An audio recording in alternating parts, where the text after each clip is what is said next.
vocal, and and you have been very vocal throughout this entire time in terms of what our country's been experiencing. Let's look at the past month and a half, if you will. What has been the hardest thing for you to deal with? The hardest thing for me to deal with, Carrie, this last month has just been going from the virus shutting everything down to us being called to action. We've had multiple police brutality situations. We've had people protesting, wanting to get the message out. But I really realized that I need to be a part of the positive message and make sure that doesn't get lost in all the chaos going on for people to actually hear from a reasonable, respectable person who cares about everyone involved. A reasonable, respectable person who cares about everyone involved, which leads us to More Than a Vote. It is a beautiful collective of Black athletes and artists. You are a part of that. Talk to me about why that's important for you right now and this be a part of that collective. To me personally, it's important to be a part of that because I've somewhat used baseball and my craft as an excuse to not get more involved in voting. But I can't any longer use baseball and work as an excuse not to get educated and not also to show people like at any moment in time, any walk of life, we can make a difference. So tell me in your words, what does activism look like for you? In my words, it looks like LeBron James, the biggest athlete right now on the planet, speaking up and breaking the ice for everyone. And I think for the first time, people see and hear from us. So now we have white teammates, we have other people speaking up and realizing, okay, like this is how we go about doing this. And to me, right now, social media, athletes speaking up, entertainers speaking up, like we're trying to do with More Than a Vote. You said something I thought was so key because covering sports for so long, I know that it's tough for black players specifically in Major League Baseball to talk about how they feel. Adam Jones did it in a very eloquent way early on, but there are very few that are vocal. You said you all were afraid. Why use that word and why were you afraid? You was afraid because in 2019 there were 68 of us total, and there are 38 teams. There's 25-man roster on each team. There's a 40-man roster, which is on each team as well. And there aren't many of us. So we're outnumbered in that sense, but not always in a negative way when it comes to our teammates and our clubhouses. But to get to this point, you have to move a certain way. You got to be careful what you say. You can't ruffle feathers. You can't come off in any way. Much like other black entertainers, much like yourself, probably having to live through life every day. But to get to the highest level, you got to button up. You got to be seen and not heard. So baseball. That is a button up, be quiet, be seen but not heard. That is a an expression that a lot of black folks can relate to in whatever aspect of professionalism that they experience, especially if they don't work for themselves. They just feel that. That is also a socialization that we have as black folks, well, especially like you said, if you want to get to the higher level. And for so long, I felt it bubbling right underneath the surface that so many of us who were in whatever positions we were, who had platforms, were tired of pretending and looking the other way and spending so much time making others comfortable while we were uncomfortable. Do you feel that this is the type of movement that is sustainable, or is it just for a time?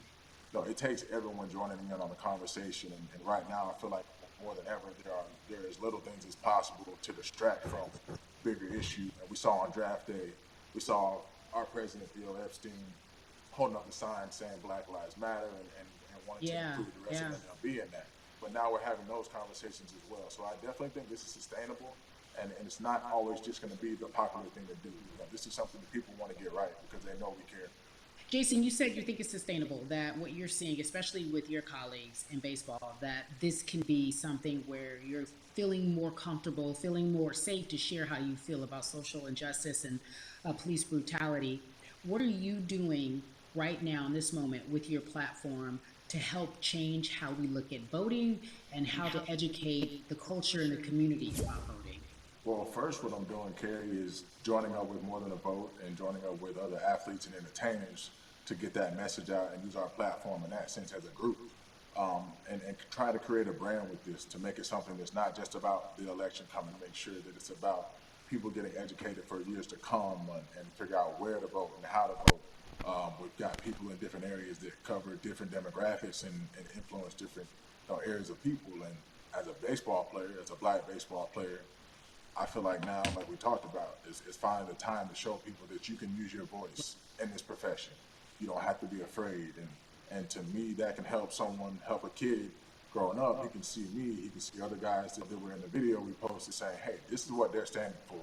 They're speaking up for these things, and it's okay to want to play baseball. It's not lame. It's not something I have to be as afraid of as I was before. So I feel like that's my role in this.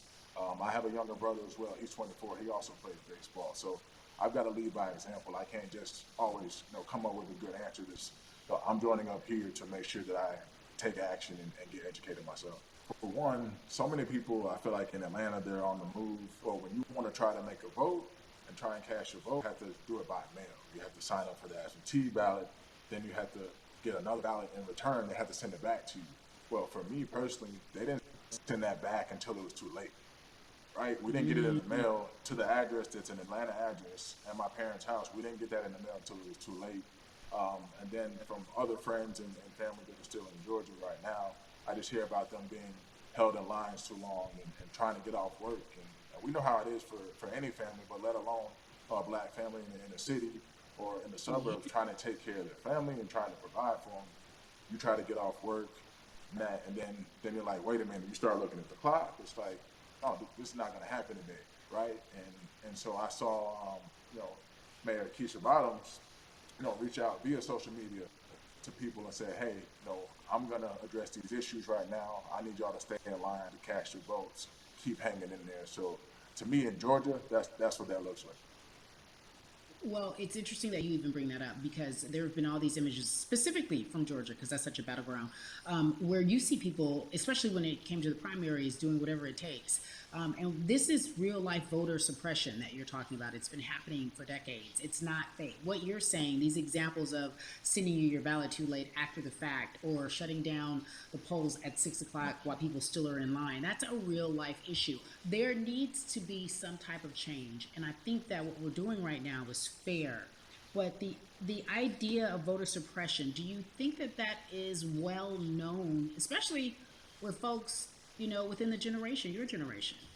I think it's known in our communities, right? I don't think it's spoke on enough. I don't think there's been enough light drawn to it. Bring it to light. Let people hear about it. Let people learn about what that looks like, and get more people to say, okay, look, like this is going to happen. We have to expect this, and we can no longer make the excuse. We can't say they didn't warn us. Jason, everybody knows, or it feels as if everyone knows that the time is now. America's paying attention to us. We have their eyes, we have their ears. If you look toward the future, what are you most excited about in terms of seeing a change? I'm excited about how fast the word is traveling. The word is being spread right now. The biggest athletes, the biggest icons, biggest entertainers are doing their part. But I'm also seeing people out there on the streets doing their part. When so many things got lost, could have very easily got in the commotion when it came to pro. Said, look, we're doing this for the right reasons. We're going to come together. We're going to use drones. We're going to use social medias.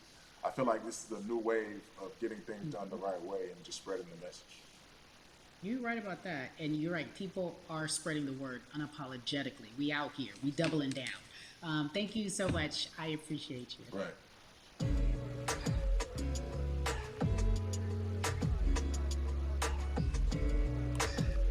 Yeah, la la.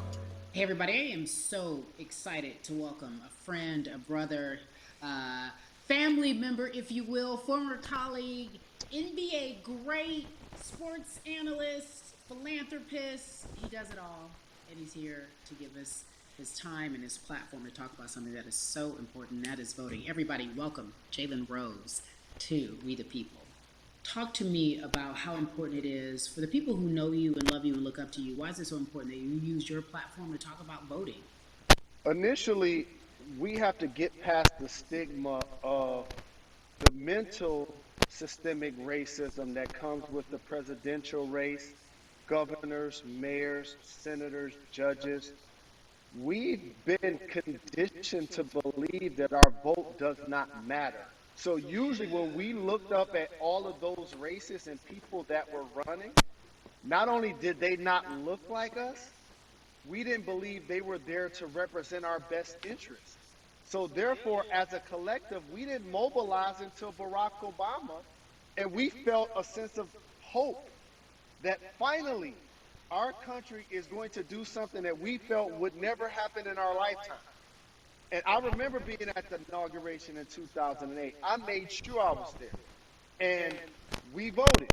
In 2016, we didn't vote, Kerry. We didn't vote. And so many people try to make this political. This is not political. Me telling somebody to vote is like telling somebody to pay taxes. So that's one, getting over the stigma of nobody is going to represent our best interest.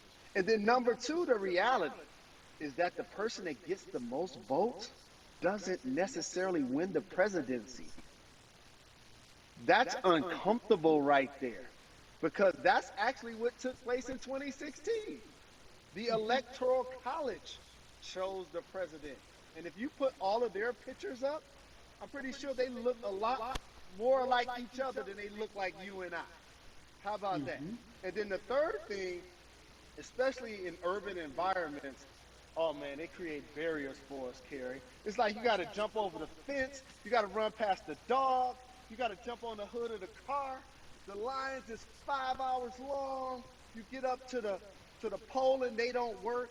Elderly people working in the city, while they got the young people who understand technology working in the suburbs.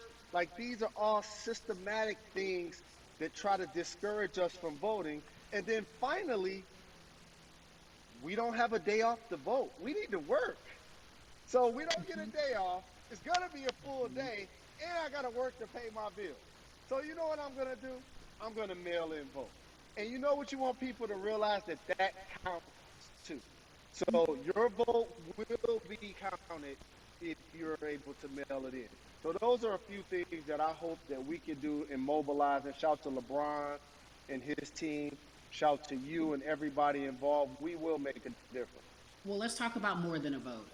There is a black collective of athletes, of artists coming together and saying voter suppression is a real deal, especially in the black community. When you just talked about, I got to work, so I can't go vote. And then when we do get in the booth, just in case we don't have to work, do we know who we're voting for? Not only do we have to vote, we got to be educated. And it's not always even about the man who's in office or the woman who's in office for president. It's about your local elections. It's about the people who are your DAs, your state DAs, like the people who actually make change in your community, who will change police brutality, who will make sure that your community is taken care of, who will defund police and hope that they can help you in stopping police brutality. So talk to me about why you decided to be a part of More Than a Vote and what it actually means. Well, it means a lot to be involved with such an impressive collective as you mentioned. And I've said this multiple times, and I know it can be uncomfortable when I say it, but a lot of times we have to get to the root of the issue before we find a solution. And the quote was, I wish America loved black people as much as it loves black culture. And